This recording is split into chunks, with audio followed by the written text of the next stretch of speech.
So anian na sad da mga guys sa atong video no. So makita ninyo mga guys. Kamulo nang ga-varnish ang akong kauban si Arturo Aslag sa solid door nga mao gani. So makita ninyo mga guys no, paspas ang varnish oh. Kamulo siya anang ga puting sa final sa pag-varnish sa mao gani nga sira. So basi matingala mo mga guys. Ang proseso ana sa pag-varnish kuan kini. Una, iputingan namo og sanding sealer kay direct final naman na siya. So di pa na gibutang og sanding sealer. Ang una di ay gibutangan na mo nag treatment para sa bukbuk para dili siya bukbukon. Dayon. Sa sunod sanding sealer og lacquer thinner. Treatment for bukbuk day na nga clear mga guys. Dayon, kuan dayon sanding sealer og butangan og lacquer thinner gamay.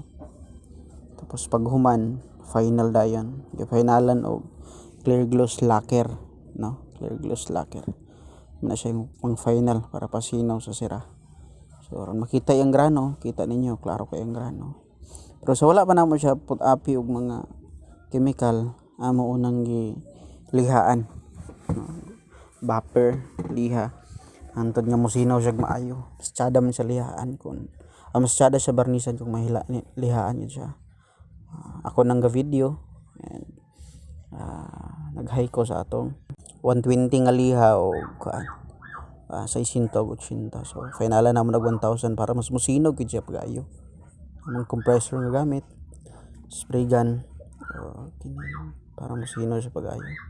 Gani wood kita nyo mga guys guwapa kay siya.